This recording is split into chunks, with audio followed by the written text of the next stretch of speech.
obviously then what we need is the student to become, obviously, the student teacher, right? So what ends up happening is that the student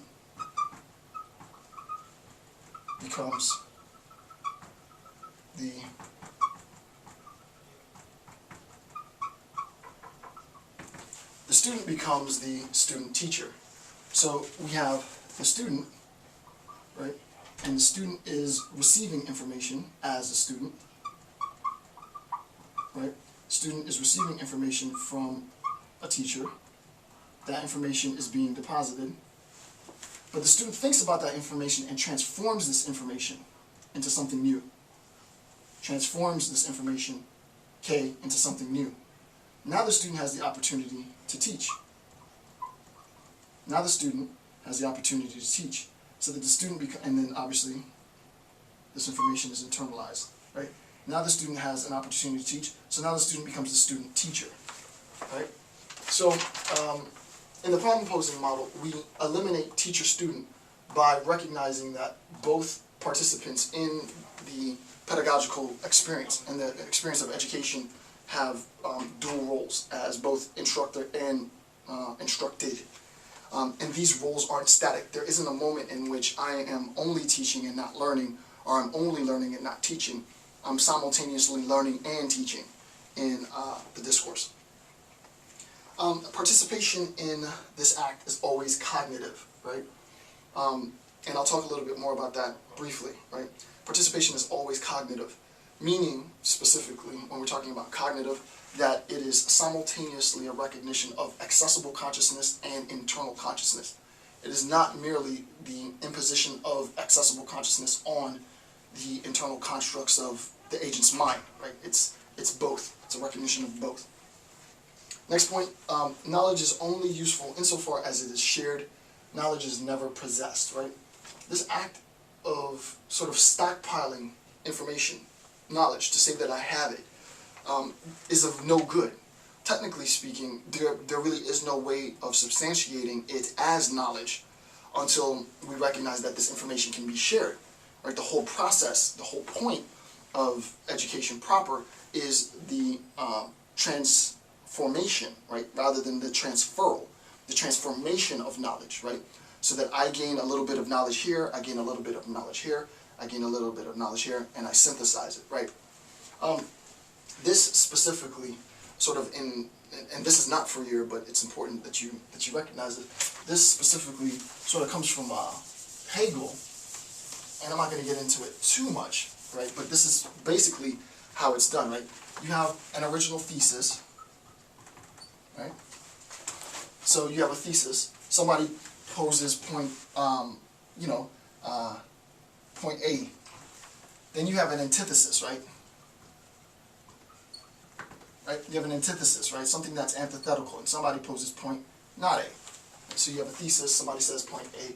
You have an antithesis, somebody says point not A, and they argue back and forth, right? So it's like the rationalists say that cognition and our understanding of the universe is solidified, right?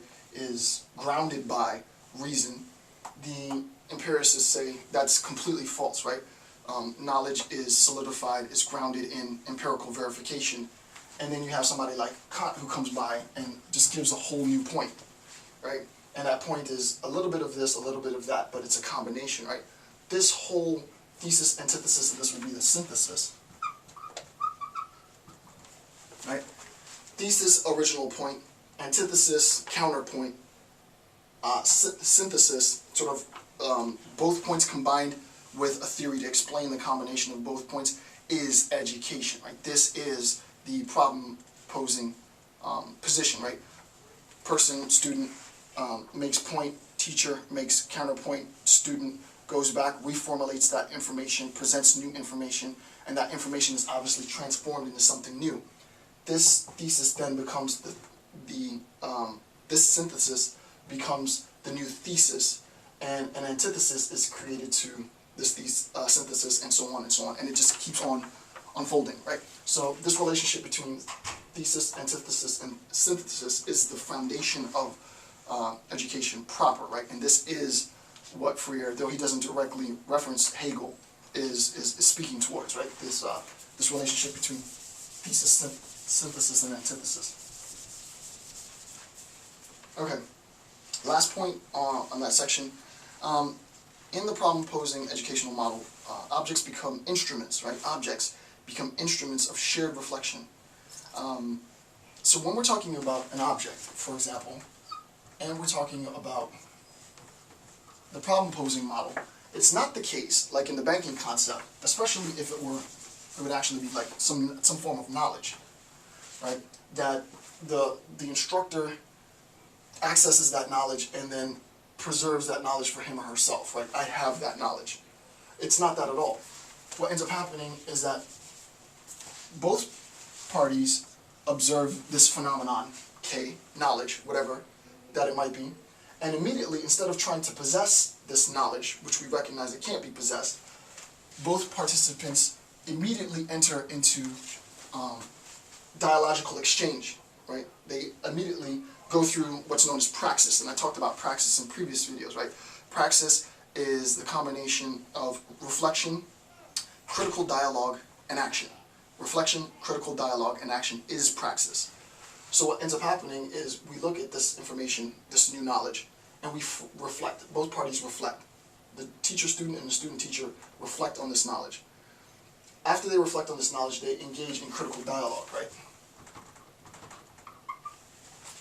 And then what they do is they act accordingly based on their understanding of this knowledge. And their actions won't be the same, right? I might do action A, I might do action B, but my actions, though they're different, will be informed by the same body of knowledge.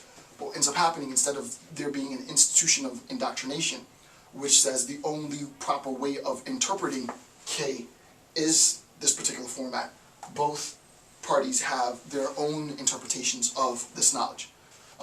And obviously this transforms, this replicates, this diversifies knowledge, right? Knowledge becomes diversified rather than sort of solidified and regimented. Okay. So with the problem-solving model then, we recognize that there's an open exchange between the teacher-student and the student-teacher, right? There's an open exchange of information. Knowledge isn't possessed. However, there's still problems in the banking concept, right? 'Cause in the banking concept, Freire talks about two stages of the banking concept. And this is, again, in the notes. The first is the cognition of an object, and the second is the explanation of that object. Now, why is this important, right? Why is it important to understand these two stages of the banking concept? If we're analyzing the banking concept, right, then we recognize that the first step in cognizing and understanding an object, what I do in my interpretation of the object, right, object X, or we'll just put knowledge, right, is I say that the proper mode of interpretation is K, right, so that the only way that this can be interpreted is K. And in a sense, what I do is I create a framework around the interpretation of K, whatever that knowledge might be, right? The only way that it is appropriate to interpret this particular theory or this particular fact or this particular discussion is the way that I tell you, right? So I've constrained limits around it. If the student wants to say that, well, what about this new interpretation, right? What if I want to transform your interpretation and add my own, right? The student is penalized, right? The student is penalized because this interpretation, the student's interpretation, doesn't match sort of the canon, right? The established mode of, and the only recognized mode of interpretation. Insofar as interpretation of knowledge becomes mechanized, right? It becomes sort of classified as right or wrong. Then what I'm doing is I'm indoctrinating, right?